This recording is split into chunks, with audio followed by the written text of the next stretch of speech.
Hello students, welcome to Magnet Brains. मैं हूं Priyanka ma'am, your teacher for class 12th business studies. हम लोग पढ़ रहे थे चैप्टर नंबर 4 प्लानिंग के क्वेश्चंस और अब बारी है मल्टीपल चॉइस क्वेश्चंस की, जो कि बहुत इंपॉर्टेंट है when it comes to exams. Multiple choice questions important तो है ही, साथ में इनको सॉल्व करने में बहुत मजा आता है क्योंकि इसमें 4 ऑप्शंस गिवन होते हैं। तो आपको बहुत सारी टेक्निक्स जैसे कि elimination techniques, odd one out, ये सब टेक्निक्स आपको हेल्प करती हैं to solve this type of questions. Now students, before starting, आप सभी मैग्नेट ब्रेन्स प्लेटफॉर्म पर। It is India's only platform which provides high quality education from kindergarten to class 12th. We make you prepare for CBSE board as well as some other state boards also. If you want e-notes or e-books, the links are provided in the description below. And आपको पता है हमारा एक separate Hindi medium channel भी है। So अगर आपके friends, family या रिलेटिव्स में कोई भी ऐसे स्टूडेंट्स हैं जो हिंदी मीडियम से हैं, आप उन्हें बता सकते हैं magnet brains Hindi medium class 6 से लेकर क्लास 12 तक की आपको तैयारी कराता है absolutely free of cost. We provide you fully organised complete courses along with daily practice problems. और हमारी जो प्रिपरेशन है उसमें आपका जो इन्हांस होगी प्रिपरेशन, आपकी जो प्रिपरेशन है वो इन्हांस हो जाएगी अगर आप इन डीपीपीज को सॉल्व करेंगे तो। एंड अगर आपको कोई भी दिक्कत होती है, do let us know in the comment below. And अगर आपको ई नोट्स या ई बुक्स चाहिए तो उसकी लिंक डिस्क्रिप्शन बॉक्स में प्रोवाइडेड है। चलिए स्टूडेंट्स, स्टार्ट करते हैं आज का session with full energy and dedication. चलिए तो फटाफट आपको कौन सी कॉपी निकालनी है? द Q&A रजिस्टर, जिसमें हम लिखेंगे one liner pointers of all the MCQs। Now first MCQ है, at what managerial level planning is needed. क्या प्लानिंग सिर्फ टॉप लेवल पे रिक्वायर्ड है? क्या ये सिर्फ मिडिल लेवल पे रिक्वायर्ड है? क्या ये सिर्फ लोअर लेवल पे रिक्वायर्ड है या फिर सभी लेवल्स पे रिक्वायर्ड है? सो आपके पास तो आंसर है ही कि मैम हमारी केस स्टडी भी तो यही बोल रही थी। पिछली केस स्टडी जो लॉन्ग आंसर टाइप की लास्ट केस स्टडी थी उसमें भी हमने यही देखा था कि प्लानिंग तो हर जगह रिक्वायर्ड होती है। तो all level of management answer होगा। Okay, now name the function of management which bridges the gap between where we are and where we want to go. हम आज कहाँ हैं और हम कहाँ जाना चाहते हैं, और ये वाला जो फंक्शन है क्या इंडिकेट करता है? प्लानिंग। ऑब्वियसली स्टाफिंग क्या होता है? अगर हमें वर्कर्स की रिक्वायरमेंट होती है। ऑर्गेनाइजिंग क्या होता है? रिसोर्सेज को काम पे लगाना। डायरेक्टिंग क्या होता है? एक दिशा दिखाना। Okay, plan provides direction but direction is not planning. Okay, so answer क्या होगा हमारा? ए। तो आंसर है planning. Okay, now students, question number 3, identify correct sequence of steps involve in the planning process. तो हमें पता है फर्स्ट स्टेप होता है सेटिंग ऑब्जेक्टिव्स, सेकेंड स्टेप होता है डेवलपिंग प्रेमाइसेस, फिर होता है identifying the alternative course of action and फिर होता है इवैल्यूएटिंग। ओके, तो देखते हैं कि कौन सा ऑप्शन इनके लिए बेस्ट सुइटेबल है। तो फर्स्ट इनने लिखा है इवैल्यूएटिंग, तो फर्स्ट ही गलत हो गया बिकॉज सेटिंग ऑब्जेक्टिव्स इनमें थर्ड पॉइंट पर है। नाउ बी पॉइंट पर सेटिंग ऑब्जेक्टिव्स, आइडेंटिफाइंग ऑल्टरनेटिव्स, तो यहाँ पर इन लोग ने गलत लिख दिया, यहाँ पर आएगा डेवलपिंग प्रीमाइसेस।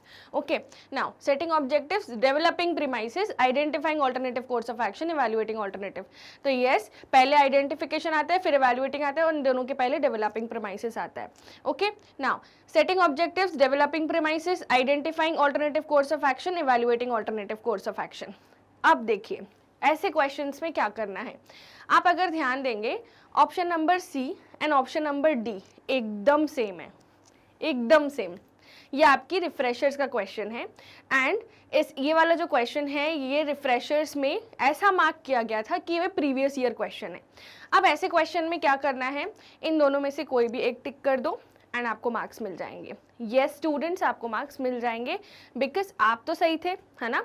यहाँ पे दोनों ऑप्शन एकदम सेम है। आप फिर से पढ़िए ध्यान से, setting objectives, setting objectives, developing premises, developing premises, identifying alternative course of action, identifying alternative courses of actions, okay, evaluating alternative courses, evaluating alternative courses, एकदम सेम है। तो आप कोई भी मार्क कर दीजिए सी या डी में से एंड आपको जो मार्क्स है वो मिल जाएंगे। ओके, तो आंसर होगा अपना सी एंड डी, है ना। मैं यहाँ पे लिख देती हूँ कि आंसर यहाँ पे सी एंड डी बोथ है। सी और डी भी लिख सकते हो, एंड डी बोथ नहीं, सी और डी, है ना। तो दोनों हो सकता है बिकॉज ये दोनों ही सेम है। आप इनमें से कोई भी एक सिलेक्ट कर लो तो इसमें आपको फुल मार्क्स मिलेंगे। ऐसे भी क्वेश्चंस आते हैं जहाँ पे बोर्ड द्वारा मिसप्रिंट हो जाती हैं चीज़ें, but not to worry, relax रहना है उस वक्त जब ऐसे क्वेश्चन आए एंड एक मार्क करके आ जाना है। अगर आप कुछ भी मार्क करके नहीं आओगे तो आपको मार्क्स नहीं मिलेंगे। ओके, सो ये होगा अपना ऑप्शन नंबर सी, मार्क कर लो, या डी, एक ही बात है। Now question number 4, Plans decide the future course of action and the managers may not be in a position to change it. यानी कि प्लान जो है फ्यूचर कोर्स ऑफ एक्शन दिखाता है और मैनेजर्स जो है अपनी पोजीशन, उनकी पोजीशन नहीं है कि वो इसको चेंज कर सके. सो identify the limitation indicated here. तो आपको पता है प्लानिंग रिजिडिटी लेके आता है, यानी आप प्लान को बार बार चेंज नहीं कर सकते. सो यहाँ पर कौन सा फ्यूचर कोर्स ऑफ एक्शन के मद्देनजर रखते हुए कौन सा लिमिटेशन हाईलाइटेड है? First, planning reduces creativity. क्या ये वाला हाईलाइटेड है? I don't think so. Planning does not guarantee success. Planning may not work in a dynamic environment and planning leads to rigidity. तो आपका यही वाला ऑप्शन आएगा, क्योंकि यहाँ पे एक बार प्लान बन जाता है, आप उसे बार बार चेंज नहीं कर सकते और यही यहाँ पर हाईलाइटेड है, मैनेजर्स उसे चेंज नहीं कर पाएंगे. तो ऑप्शन आएगा डी. Okay, now question 5. इसको स्टार्ट करने से पहले प्लीज वीडियो को लाइक कर दो अगर आपने चारों क्वेश्चन अच्छे से समझे हैं तो. एंड चलिए देखते हैं question number 5 with full energy.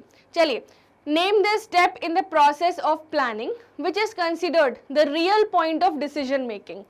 अब इनमें से ये जो प्रोसेस ऑफ प्लानिंग है, इनमें से कौन सा real point of decision making है? Setting objectives, developing premises, evaluating alternatives, setting the best alternative. यहाँ पर ये लोग एक पॉइंट है जो वो भूल गए, आइडेंटिफिकेशन ऑफ ऑल्टरनेटिव्स, है ना. तो वो भी अगर लिखा होता तो हम इनमें से कौन सा रियल पॉइंट है जहाँ पर एक्चुअल प्लानिंग हो रही है, यहाँ पे जहाँ पे एक्चुअल डिसीजन मेकिंग हो रही है. तो सेटिंग द बेस्ट ऑल्टरनेटिव. तो अगर हम प्लानिंग कर रहे हैं तो हमने कुछ आइडेंटिफाई किए होंगे ऑल्टरनेटिव कोर्सेस ऑफ एक्शन, उनको एवैल्यूएट किया होगा और उनमें से जो बेस्ट है वो सिलेक्ट हम करेंगे. वहाँ पर ही असली डिसीजन मेकिंग होगी मैनेजर्स की.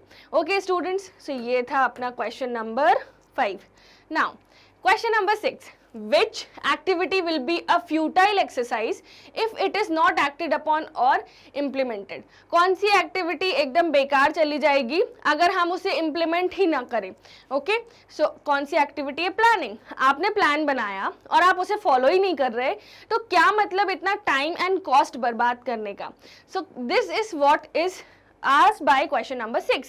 आपका ना ही मैनेजमेंट होगा, ना ही कोऑर्डिनेशन और ना ही डायरेक्टिंग. आपका आंसर क्या होगा? प्लानिंग. ओके, चलिए question number 7. Which of the following is not a benefit of planning? तो प्लानिंग के कौन कौन से बेनिफिट्स नहीं हैं ये आपको बताना है. Option A, planning reduces overlapping and wasteful activities. First. Then option B, planning is a mental exercise. Option C, planning provides direction. Option D, planning reduces the risk of uncertainty. तो इनमें से कौन सा बेनिफिट नहीं है?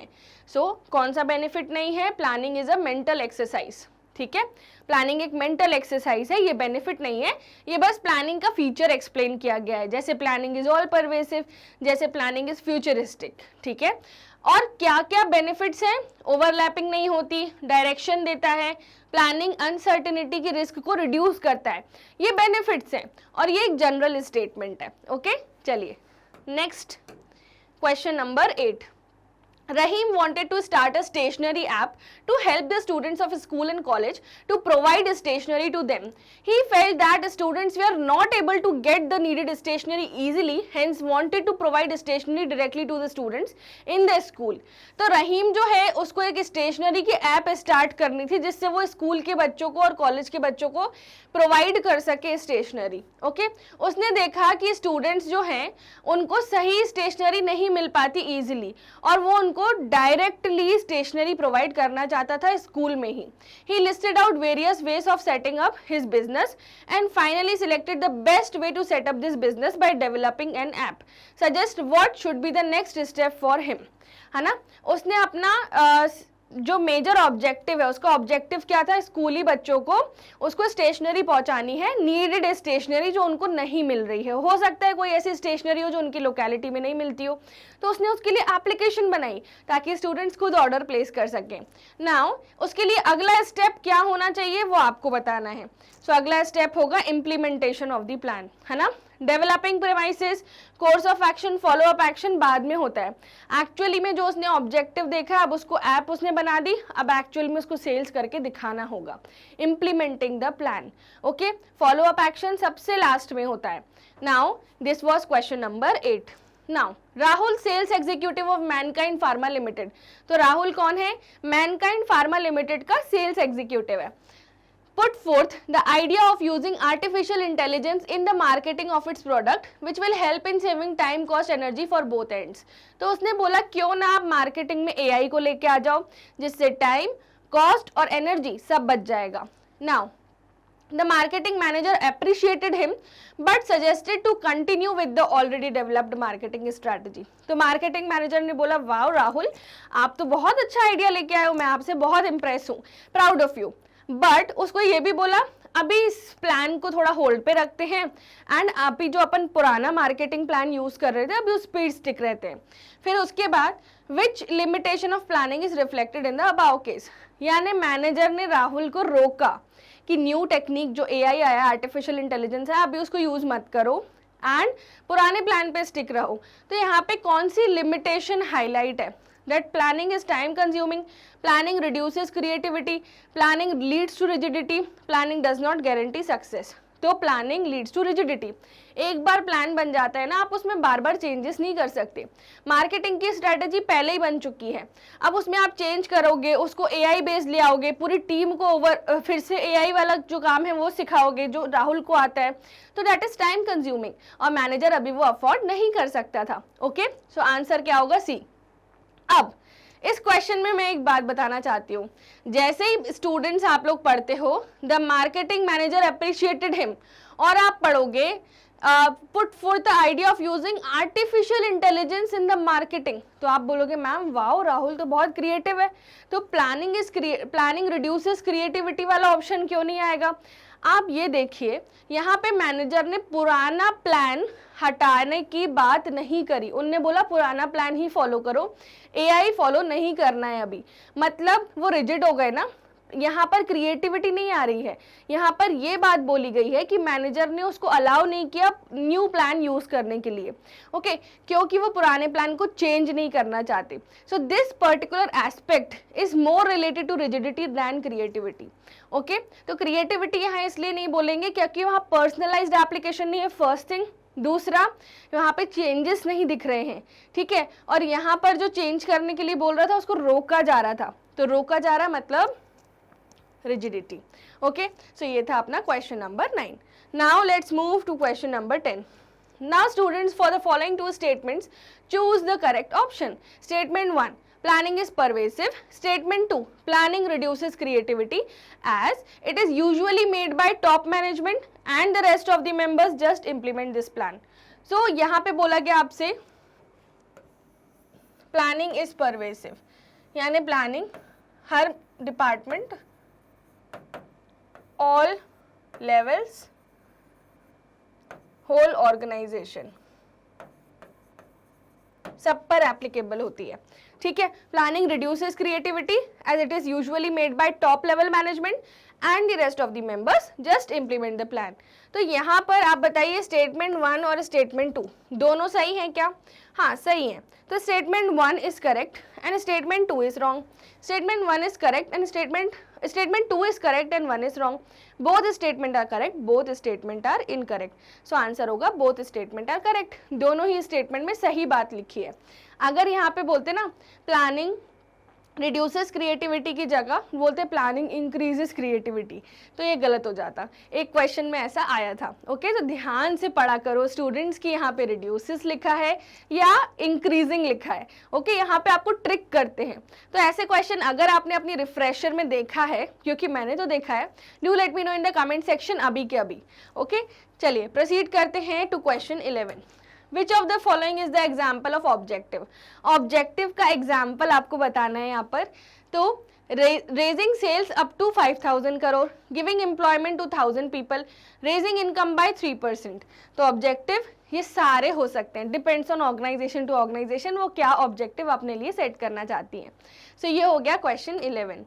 Now next है question number 12. So there are two statement marked as assertion and reasoning. So यहाँ पर आपको assertion दिया है, reasoning. अब आप बोलोगे मैम assertion reasoning तो बनता ही नहीं है, ऐसा लगता है सारे ऑप्शन ही सही है. तो देखते हैं, आपको assertion दिया है monitoring the plan is equally important to ensure that objectives are achieved.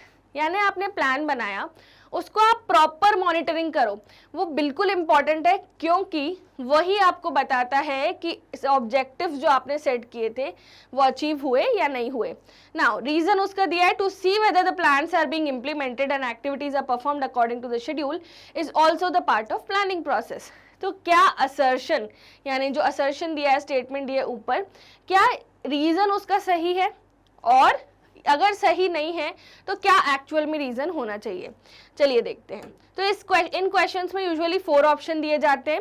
पहला ऑप्शन होता है assertion A is true and assertion A and R both are true but R is the correct explanation of A। दूसरा हो जाता है R is not the correct explanation of A is true but R is false, A is false but R is true। तो answer इसमें क्या होगा अपना, both A and R are true but R is not the correct explanation of A। क्यों, चलिए देखते हैं। सो assertion क्या था students, monitoring the plan is equally important to ensure objectives are achieved. यहाँ पर ही फॉलो अप एक्शन की बात कर रहे हैं, अगर आपको याद हो हमारे करिकुलम से तो।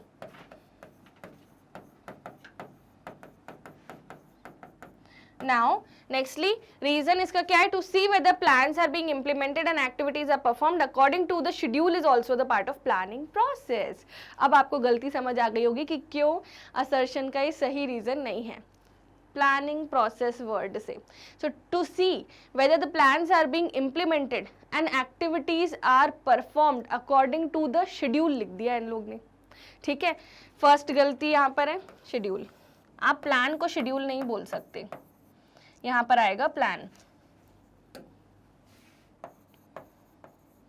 है ना।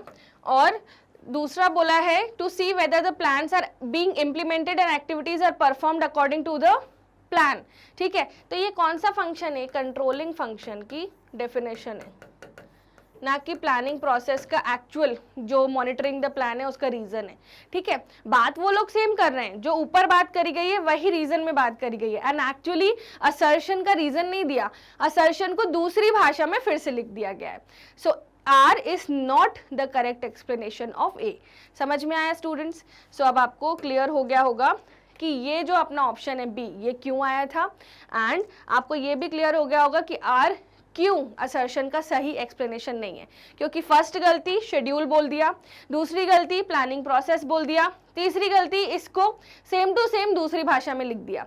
ओके, अगर मैं बोलूँ my name is Priyanka Dudani या फिर मैं बोलूँ माई सेल्फ प्रियंका दुदानी, बात तो एक ही है ना, ठीक है, बस ग्रामर की थोड़ी सी इधर उधर है।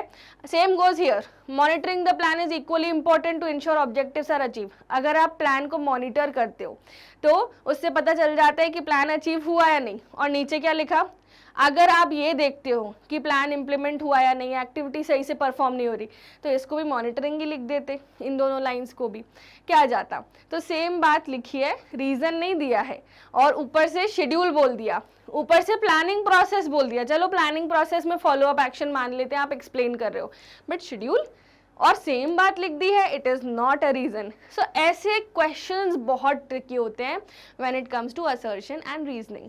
And assertion and reasoning type of questions जो है इंसान अपनी ह्यूमन माइंड कैपेबिलिटीज से सॉल्व करता है। किसी को कुछ आंसर लगता है, किसी को कुछ। जैसे मैं आपको एक एग्जाम्पल देती हूँ, मैंने टीचर्स ट्रेनिंग प्रोग्राम मेरा एक हुआ था जहाँ पर हमें एक इमेज दिखाई गई थी, ठीक है, स्क्रीन पर। उस इमेज में एक फादर थे जो अपनी डॉटर को ऐसे बोलते हैं ना, बच्चों को बच्चे जब छोटे होते हैं ऐसे उन्हें उचका के उनके साथ खेला जाता है, ठीक है, उनको भी मज़ा आता है, वो हंसते हैं थोड़ा सा। तो वो गार्डन में ऐसे अपनी बेटी के साथ खेल रहे थे। अब एक्चुअली में उनकी बेटी पर बहुत ज़्यादा सनलाइट आ रही थी, तो हमसे पूछा गया कि आपको क्या लग रहा है इमेज देख के। तो मैंने बोला a father is spending time with her daughter, ठीक है, नॉर्मल जो ह्यूमन बीइंग देख के बोलेगा। बट एक्चुअली में उनकी जो डॉटर थी उस पर ना एक लाइट आ रही थी। She was not the daughter, she was the angel, जो उनकी एक ख्वाहिश थी कि उनको हमेशा एक बेटी हो। अब उस डॉटर की जो इमेज थी उसके आसपास बहुत सनलाइट थी, तो उससे मुझे ये समझना चाहिए था कि she has passed away and the man is grieving thinking about her, ठीक है। और वो मैन की जो शक्ल थी वो थोड़ी सैड थी इमेज में, बट मैंने उसको एनालाइज नहीं किया क्योंकि मेरा पर्सपेक्टिव ने, मेरे माइंड ने ये सोचा कि ये तो फादर अपनी बेटी के साथ टाइम स्पेंड कर रहे हैं, बट एक्चुअली में वो कुछ और ही था। So same goes with assertion and reasoning. मैं क्या सोच रही हूँ, आप क्या सोच रहे हैं, दोनों की सोच डिफरेंट है, बट आपको सीखना पड़ेगा कि पेपर में क्या सोचा जा रहा है। ओके आपको प्रैक्टिस से आएगा कि कौन सा ऑप्शन क्यों सही है, क्यों गलत है, क्यों असर्शन रीजनिंग में रीजन सही नहीं है, क्या असर्शन में रीजन को सेम तरीके से लिख दिया गया है तोड़ मरोड़ के, क्या एक्चुअल में रीजन है। हर एक इफ एंड बट को आपको सोचना पड़ेगा। तो ये था question number 12, super important question. Now question 13, what may be prepared to show the number of workers required in factory at peak production times, thus select the appropriate word out of following।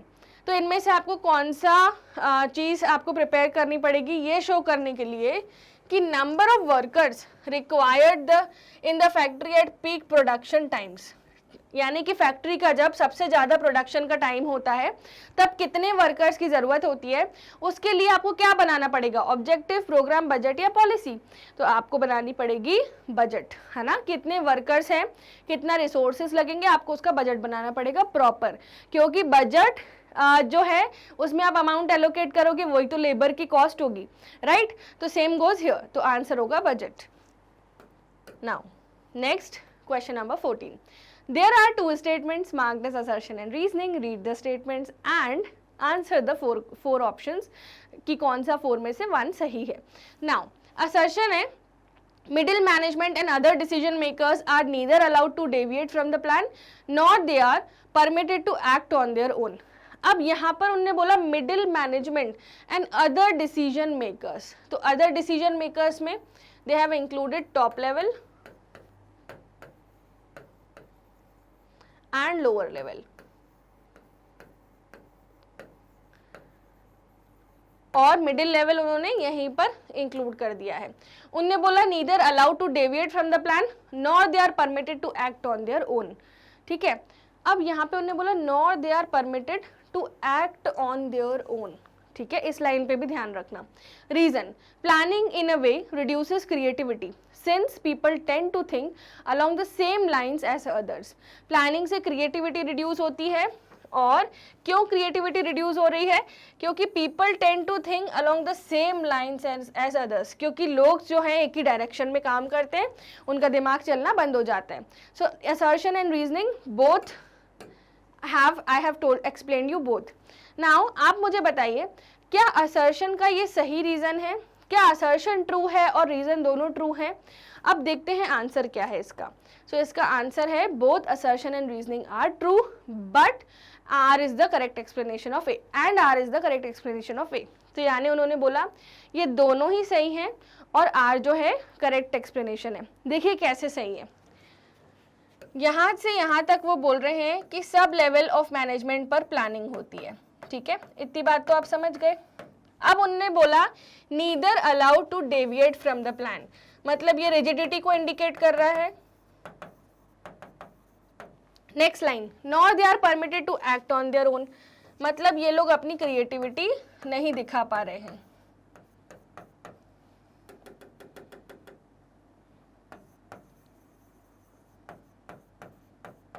Creativity नहीं दिखा पा रहे हैं planning की वजह से। अब इसका रीजन देखिए, planning in a way reduces creativity since people tend to think along the same line as others. तो ये इसका सही रीजन लग रहा है लास्ट वाली लाइन का, और ऊपर वाली लाइन तो ऐसे लग रहा है जनरल स्टेटमेंट्स दिए, उनका इस रीजन से कोई लेना देना नहीं है, बट लास्ट वाली ये वाली लाइन इसका रीजन से बिल्कुल लेना देना है। So yes, A is also true and R is also true and R is the correct explanation of A, ठीक है। तो आंसर होगा अपना A, option number A. Now question number 15, there are two statements marked as assertion and reason, read the statements and choose the appropriate options from the options given below। so again फिर से assertion reasoning question। अब आपके मन में आ रहा होगा ma'am ये कब खत्म होंगे assertion reasoning questions, हम तो बोर हो गए इससे। so students आप समझिए कि नॉर्मल क्वेश्चंस तो आप खुद भी सॉल्व कर सकते हो, बट ये क्वेश्चंस हैं जो आपसे नहीं बनते, एंड आपको एक्चुअली लॉजिक पता होना चाहिए कि इनको कैसे सॉल्व करना है, और एग्जाम के सजेस्टेड आंसर्स में क्या आंसर्स गिवन हैं, और कई बार आंसर्स गलत भी होते हैं तो वो भी मैं आपको बता देती हूँ, राइट। सो फटाफट इस वीडियो को लाइक कर दो अगर आप अभी तक मेरा लेक्चर देख रहे हो तो, एंड कमेंट बॉक्स में लिखो कि मैम अभी तक जितने भी असर्शन रीजनिंग क्वेश्चन हमने किए हैं हमको अच्छे से समझ में आए। ओके स्टूडेंट्स, चलिए प्रोसीड करते हैं to question number 15। Now there are two statement marked as assertion and reasoning, उनको रीड करो और चूज करो एप्रोप्रिएट ऑप्शंस। ऑप्शंस आपके ये गिवन है कि दोनों असर्शन एंड रीजनिंग ट्रू है एंड रीजन सही है। दोनों ट्रू है बट रीजन सही नहीं है। ए ट्रू है, आर फॉल्स है, ए फॉल्स है, आर ट्रू है। अब असर्शन एंड रीजनिंग स्टेटमेंट्स पढ़ लें। Sales forecast is the basis on which a business firm prepares its annual plan for the production and sales. ठीक है, तो सेल्स फोरकास्ट एक बेसिस है, उसके बेसिस पे बिजनेस डिसाइड करता है कि एनुअल प्लान कैसे बनाना है प्रोडक्शन का और सेल्स का। Now planning is primary function of the management, planning management का प्राइमरी फंक्शन है। तो कौन सा ऑप्शन सही होगा कि आर जो है सही एक्सप्लेनेशन नहीं है। तो आपको भी लग रहा होगा कि यहाँ तो एकदम थ्योरी पार्ट दे दिया और ना ही सेल्स से कोई लेना देना है, ना ही प्लानिंग से कोई प्लान बनाने से कुछ रिलेटेड है जिससे सेल्स जो है सेल्स फोरकास्ट काम आए, सेल्स फोरकास्ट जो हमने किया है। तो इनका कोई हाईलाइट ही नहीं है रीजन आर में। तो रीजन आर जो है वो ए का सही एक्सप्लेनेशन कैसे हो सकता है? दोनों अपनी अपनी जगह पे सही हैं बट आर सही एक्सप्लेनेशन नहीं है ए का। ठीक है, तो आंसर क्या होगा? Both A and R are true but R is not the correct explanation of A. Okay, now question number 16, which of the following statement is false with respect to planning. यानी कि planning जो अपन function पढ़ा है अपन ने planning, उसमें कौन सी statement इनमें से फॉल्स है? It is one of the basic managerial functions. Basic, next, planning is closely connected with creativity and innovation. It requires taking decisions, none of the above. तो आंसर होगा नन ऑफ द अबाउ। इनमें से मुझे कोई भी जो है statement false नहीं लगी। अब आप लोग यहाँ पर मैंने जो बेसिक वर्ड हाईलाइट किया था, एक स्टूडेंट थी जिसने ना बेसिक मार्क कर दिया था फर्स्ट वाला। तो उसने बोला ma'am it is one of the basic managerial function. यानी क्या ये बेसिक है? ये तो मोस्ट इंपॉर्टेंट है। स्टूडेंट्स, यहाँ बेसिक का मतलब छोटा या फिर कम लेवल का नहीं, यहाँ बेसिक का मतलब है प्राइमरी। ठीक है, आपको कीवर्ड को समझना है। यहाँ बेसिक का मतलब है फर्स्ट या फिर प्राइमरी, जिसके बेसिस पर सारे अदर फंक्शंस जैसे ऑर्गेनाइजिंग, जैसे स्टाफिंग, जैसे डायरेक्टिंग, जैसे कंट्रोलिंग, जैसे कोऑर्डिनेशन, ये सब परफॉर्म होता है। तो बेस फंक्शन क्या है? ये है। यहाँ पे बेसिक का मतलब छोटा या फिर कम लेवल का नहीं है, यहाँ बेसिक का मतलब है प्राइमरी और फर्स्ट, जो एक आउटले है जिसको देखा देखी पूरी ऑर्गेनाइजेशन चलती है। ओके, सो आंसर होगा none of the above. Now question number 17, which of the following is a feature of planning? Provide direction, reduces the risk of uncertainty, focuses on achieving objective. तो ये सभी features हैं। Now question number 18, it is that function of management which is considered as the base of all other functions. तो planning ही है जो सब functions का base है, तो आंसर होगा A। अब आते हैं क्वेश्चन नंबर 19 पर। It involves application of high order thinking skills and intellectual capabilities involving vision and foresightedness to decide the things to be done in the future. तो planning की ये आपको एक्सप्लेनेशन दिया हुआ है कि प्लानिंग से अपन लोग high order thinking skills planning में रिक्वायर्ड होती हैं, इंटेलेक्चुअल कैपेसिटी क्योंकि यहाँ पर मेंटल एक्सरसाइज इन्वॉल्व है, और नेक्स्ट इन्वॉल्विंग विजन यानी हम आगे फ्यूचरिस्टिक अप्रोच देख रहे हैं, फोर साइटेडनेस फ्यूचरिस्टिक अप्रोच देख रहे हैं। तो आप बताइए कौन सा फीचर ऑफ प्लानिंग स्टेट किया गया है? Planning is futuristic, planning is pervasive, planning is a mental exercise and none of the above. So कौन सा स्टेटमेंट एक्सप्लेन्ड है? None of the above. तो नन ऑफ द अबाव क्यों? क्योंकि आप देखिए यहाँ पर उन्होंने बोला high order thinking skills, high order thinking skills. इस क्वेश्चन को ध्यान से सुनना, एंड इंटेलेक्चुअल कैपेबिलिटीज। तो यहाँ पर वो बोल रहे हैं इन लाइंस में कि planning is a mental exercise.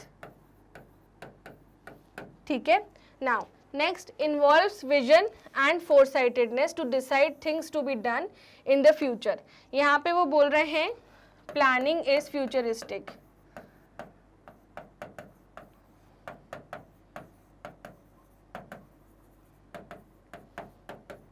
ठीक है। अब यहाँ पर एक पॉइंट वो यहाँ पर नहीं बोल रहे कि planning is required at all levels, ठीक है, कि planning is required at all levels in the organisation, each and every department whether small और लार्ज, तो सब लेवल्स पे लगती है। आप देखिए फर्स्ट ऑप्शन दिया उन्होंने फ्यूचरिस्टिक, सेकंड ऑप्शन दिया परवेसिव एंड थर्ड ऑप्शन दिया मेंटल एक्सरसाइज। इनको एक और ऑप्शन देना चाहिए था, option number A and C both, but उन्होंने नहीं दिया, इसलिए answer none of the above है। अगर आप सिर्फ फ्यूचरिस्टिक पे टिक करते तो आपका ये फर्स्ट स्टेटमेंट जो मेंटल एक्सरसाइज से रिलेटेड है वो तो रॉन्ग हो जाता, यानी आपने उसको वो तो आपने इंक्लूड ही नहीं किया, तो ये आंसर जो है वो वेग हो जाता कि आपने सिर्फ फ्यूचरिस्टिक को इंडिकेट किया, आप भूल गए कि फर्स्ट लाइन क्या दी थी। ओके, एंड अगर आप यहाँ पे all of the above option होता तो क्या आप ऑल ऑफ द अबाव टिक कर पाते? नहीं, क्योंकि यहाँ पर उन लोगों ने परवेसिव को हाईलाइट नहीं किया। सो बेस्ट आंसर है नन ऑफ द अबाव, क्योंकि सारे स्टेटमेंट्स फर्स्ट और सी, ए और सी जो है वो बिल्कुल करेक्ट है, बट इनका कोई ऑप्शन नहीं है ए एंड सी बोथ। अगर ये ऑप्शन होता ना स्टूडेंट्स हम ये टिक करते, ठीक है, बट ऑप्शन ही नहीं गिवन है तो नन ऑफ द अबाव हमारा आंसर होगा। ओके, समझ आया क्यों? और ऐसे क्वेश्चंस बहुत ट्रिकी होते हैं, बहुत सारे स्टूडेंट्स फ्यूचरिस्टिक टिक करके आ जाते हैं, बट एक्चुअली में आप देखिए मेंटल एक्सरसाइज भी तो है फर्स्ट लाइन में, पर ये वाला पॉइंट तो नहीं है, तो सही आंसर होना चाहिए था A and C both, but क्योंकि परवेसिव नहीं है, यहाँ पे अगर ऑल ऑफ द अबाव में लिख देती तो वो भी रॉन्ग आंसर होता है, क्योंकि परवेसिव का जो कोई भी हाईलाइट्स गिवन ही नहीं है स्टेटमेंट में। ओके, सो आंसर होगा नन ऑफ द अबाव। समझ में आया आपको? चलिए देखते हैं question number 20। Now 20, planning is required in all organisation at all level and department. यहाँ पे क्या बोल रहे हैं? Planning is pervasive.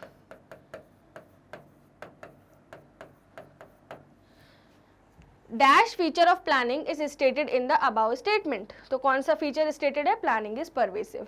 Now planning is futuristic stated नहीं है, मेंटल एक्सरसाइज भी स्टेटेड नहीं है, नन ऑफ द अबाउ तो होगा ही नहीं, तो परवेसिव यानी सब जगह पे रिक्वायर्ड है, स्टेटेड है। चलिए क्वेश्चन नंबर 21 देखते हैं। सो 21 है निकिता अ प्रूफ रीडर इन जय पब्लिकेशन। ना प्रूफ रीडर कौन होता है? मान लो कोई बुक है, वो सही है या नहीं, उसकी प्रूफ रीडिंग करने के लिए प्रूफ रीडर्स रिक्वायर्ड होते हैं, जैसे spelling mistake, content clarity, A to Z reading completely. तो वो निकिता का काम था कि वो प्रूफ रीडर थी जय पब्लिकेशंस में। Has been given a target of reading at least 50 pages per day, यानी उसे एक दिन में 50 पेजेस पढ़ने थे। She has a habit of doing things differently. उसकी आदत है कि वो हर काम को डिफरेंट तरीके से करती थी। While doing her work an idea struck her that summary of a chapter in the form of map where all the concepts related to the chapter would be interlinked should be given in the starting of each chapter. तो उसको ऐसा लगा कि जो chapter start होता है ना, उससे पहले पूरे चैप्टर की समरी आप एक मैप में बना के दे दो, मैप में, फ्लो चार्ट में, या फिर किसी भी तरीके से बना के दे दो। It will give students just of the chapter, मतलब इससे क्या होगा, स्टूडेंट्स को पूरे चैप्टर की एक छवि एक ही पेज में दिख जाएगी। Now as well as provide competitive edge over the other publishers. इससे ये भी होगा कि दूसरे पब्लिशर्स जो बोरिंग से चैप्टर कंटेंट बना रहे हैं, हमारी बुक उससे कॉम्पिटिटिव एज मानी जाएगी, यानी हमारी बुक उनसे एक एज ऊपर ही मानी जाएगी। Now but instead of appreciating her idea, her boss scolded her and asked to complete the work as per the prescribed format.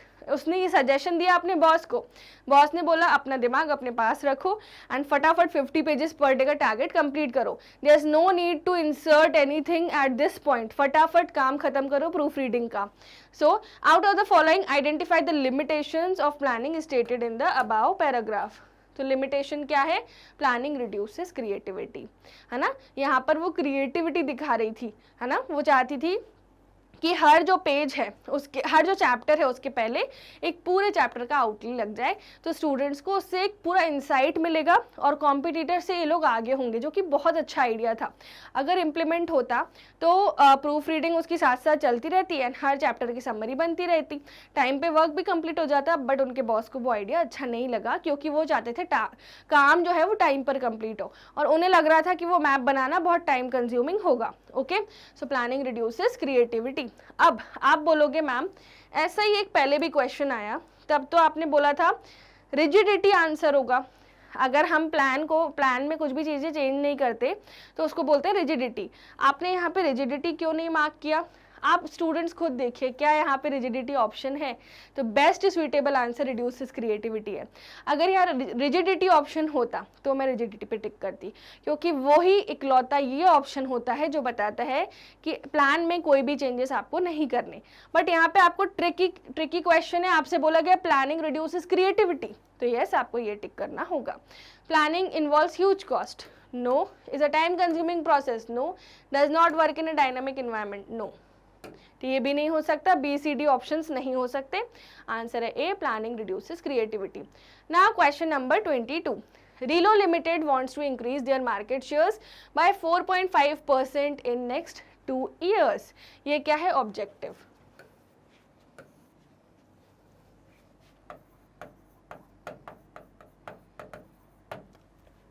Now, it spent a lot of money to hire specialized people for framing their plans, like collecting important facts about the environment, who took a lot of time to frame the plans for the company. The competition has started increasing and it is not able to beat its competitors. It is because it has already spent a huge amount. The plan failed and companies offer a huge loss. ठीक है, identify the limitation of planning stated here. So limitations कौन सा है यहाँ पर? Planning involves huge cost, planning may not work in dynamic environment, planning is a time consuming process. कैसे? देखिए students, सबसे पहले उन्होंने ऑब्जेक्टिव सेट किया,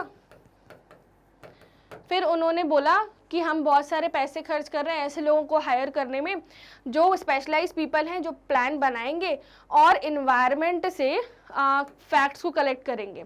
तो जो लोग आए हैं टाइम कंज्यूमिंग प्लस बहुत पैसे लग रहे हैं, तो मनी एलिमेंट भी आ गया। अब उसके बाद कंपटीशन की बात हो गई, सो डायनामिक इन्वायरमेंट की वजह से इनको लॉस भी हो गया। तो ये तीनों चीजों की बात हो रही है केस स्टडी में, इसलिए ऑप्शन बेस्ट कौन सा होगा? All of the above. Now next question, which of the following statement is true regarding planning? Once the plan are made to decide the future in course of action, the management may not be in a position to change them. यानी यहाँ पर बोल रहे rigidity. Next, planning is one-time process. Yes, planning is required only at top level as plans are made by top level. No, planning is required at all level क्योंकि planning कैसी होती है? pervasive. Now, planning always lead to success. No, planning always not lead to success. है ना? Once the plans are made to decide the future course of action, the management may not be in a position to change them. Planning is a one-time process. क्या planning one time process है? तो इनमें से बताना है कि कौन सी statement true है। तो कौन सी स्टेटमेंट ट्रू है? ओनली ए ही ट्रू है। प्लानिंग तो हर लेवल पर लगती है ना, आप जब न्यू प्रोडक्ट लाओगे तब प्लानिंग लगेगी, तो वन टाइम प्रोसेस तो नहीं है, ये भी नहीं है। मैंने आपको बता दिया क्या क्या गलतियां हैं, तो आंसर क्या होगा? ए। ओके, चलिए आगे बढ़ते हैं। Next 23, planning is deciding in advance what to do, how to do it. First step of planning process is, तो आपको पढ़ के ही समझ आ गया होगा फर्स्ट स्टेप क्या है? Setting objectives. Now question number 25, which of the following steps in the process of planning stage that the manager is required to make certain assumptions about the future? Certain assumptions about the future, तो answer क्या होगा? developing premises. Premises यानी कि आप ऐसे assumptions या चीज़ें सोच रहे हो फ्यूचर के लिए, तो आप क्या कर रहे हो? प्रेमाइसिस डेवलप कर रहे हो। तो सेटिंग ऑब्जेक्टिव नहीं हो सकता, alternative course of action, implementation of plan highlighted नहीं है स्टेटमेंट में। ओके, चलिए नेक्स्ट देखते हैं अपन क्वेश्चन 26। सो 26 है dash are the anticipated environments in which plans are expected to operate. तो कौन से एंटिसिपेटेड इन्वायरमेंट्स हैं जहां पर प्लान ऑपरेट करते हैं? ऑप्शन है planning, premises, forecasting objective, none of the above. तो आंसर है प्लानिंग, क्योंकि यहाँ पर आपको ये नहीं पूछा डैश आर द फंक्शंस, आपको बस एक स्टेटमेंट दे दिया जिसमें आपको बताना है प्लानिंग से रिलेटेड, तो आंसर क्या होगा? प्लानिंग। सो आप देखिए dash are the anticipated environments, anticipated environments बोला है, तो क्या ऐसी कोई चीज एग्जिस्ट करती है? हमने क्या पढ़ा था स्टूडेंट्स? Dynamic environment. और फिर उन्होंने बोला in which plans are expected to operate, तो यहाँ पर वो बोल रहे हैं कि कोई ऐसे सिचुएशन की बात कर रहे हैं, ठीक है। तो अगर मैं यहाँ पे लिखती हूँ प्लानिंग, तो planning are anticipated environment in which plans are expected to operate. क्या आपको ये स्टेटमेंट सही लग रही है? I don't think so, but आपका आंसर यहाँ पे प्लानिंग ही गिवन है। सो ऐसे क्वेश्चंस में क्या करना है जहाँ पर वो फोकस्ड ऑप्शन ना गिवन हो, ठीक है। तो वैसे तो आंसर होना चाहिए था none of the above, but आपकी जो एनसीईआरटी है, जो आपकी बुक्स हैं, उसमें जो आंसर गिवन है वो है प्लानिंग। अब ऐसे ऑप्शंस में क्या करना है? तो आपको पता है क्या करना है, आपको सही आंसर टिक करना है। सही आंसर क्या होगा? भले ही हमारा ऑप्शन गिवन है ए, बट आपका सही आंसर होना चाहिए डी, ओके, ना कि ए, ओके। सो हमेशा आपको जहां लगे कि यहाँ पर मैम ये तो सही सूट हो ही नहीं रहा, ये तो एक्चुअल में क्वेश्चन से बिल्कुल अलग जा रहा है, यहाँ पे फंक्शंस की तो बात ही नहीं बोली, तो आंसर होगा none of the above, okay. So ऐसे जो क्वेश्चंस होते हैं इसमें भले प्लानिंग आंसर दिया हो, बट आंसर होगा none of the above, because आप खुद सोचिए यहाँ पे फर्स्ट इंडिकेशन है आर, तो मतलब प्लानिंग से ज़्यादा भी कोई चीज़ होंगी। और प्लानिंग कैसे होगा? In which plans are expected to operate, तो इन्वायरमेंट से रिलेटेड कुछ होगा यहाँ पर, ठीक है। तो वो ऑप्शन ही नहीं गिवन है, so none of the above. So forecasting objectives अगर अपन देखें, प्रेमाइसेस आर एंटिसिपेटेड एनवायरमेंट्स, नहीं, प्रेमाइसेस तो अजम्पशंस होते हैं, तो ये भी नहीं हो सकता।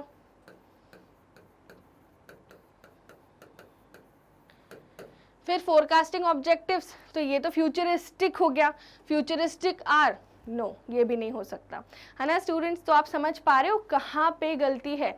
सो गलती यहाँ पर है, तो आंसर होगा इसका D, none of the above, okay. मैं आपको वो भी बताती हूँ जो बुक्स में एंश्राइंड है, मैं आपको वो भी बताती हूँ जो आपको करेक्ट करके लिखना है, ओके। सो इससे आपको ये पता चलता है कि प्रीवियस सीबीएसई के ऐसे कौन से क्वेश्चंस हैं जिनमें लूप होल्स थे एंड हमें उसमें क्या करेक्ट अप्रोच अपनानी है, ओके स्टूडेंट्स। चलिए मूव करते हैं to question number 27। To see whether the plans are being implemented and activities are being performed according to the schedule is a step of planning process. Identify the step. Selecting the best alternative, implementing the plan, follow up action, evaluating alternative courses of action. तो answer होगा follow up action। यहाँ पे monitoring की बात हो रही है clearly, या फिर कंट्रोलिंग फंक्शन को प्लानिंग में इंसर्ट करके फॉलो अप लिया जा रहा है, okay. Now next question number 28।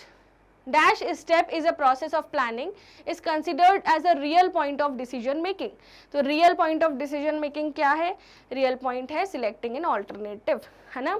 तो यहाँ पर selecting an alternative यानी कोई alternative select करो, वो भी decision making है। मेरे हिसाब से तो setting objectives भी real point है और developing premises भी real point है, बट आपको जब एक ऑप्शन सेलेक्ट करना हो तो आप ध्यान दीजिए, डैश स्टेप यानी आपसे एक ही स्टेप पूछा है, तो इनमें से जो बेस्ट, जहाँ पर सबसे ज़्यादा डिसीजन मेकिंग लगती है वो होता है सिलेक्टिंग एन ऑल्टरनेटिव। बहुत सारे ऑल्टरनेटिव्स होते हैं, उसमें से एक बेस्ट ऑप्शन सिलेक्ट करना होता है ना। यहाँ पे अगर लिखा होता है सिलेक्टिंग द बेस्ट ऑल्टरनेटिव, मैं उस पर टिक करती, तो ये वाला सबसे ज़्यादा डिसीजन मेकिंग का काम होता है, दैट्स वाई आंसर है B, okay. Now question number 29। While selecting an alternative under the planning process, which of the following are considered? अगर हम select कर रहे हैं alternative को, तो इनमें से कौन से option को consider करना है? First, combination of plans may be selected instead of one best course. Subjectivity and manager's experience over judgment all plays a role. The most feasible, profitable plan with least negative consequences is chosen. All of the above. Okay तो answer क्या होगा? All of the about. ये सारी चीज़ों का हो गया, okay समझ में ही आपको पढ़ के ही समझ आ रहा है कि all of the above answer होगा। नाउ स्टूडेंट्स चलिए देखते हैं question number 30, the last question. Which of the following is true with respect to step developing premises?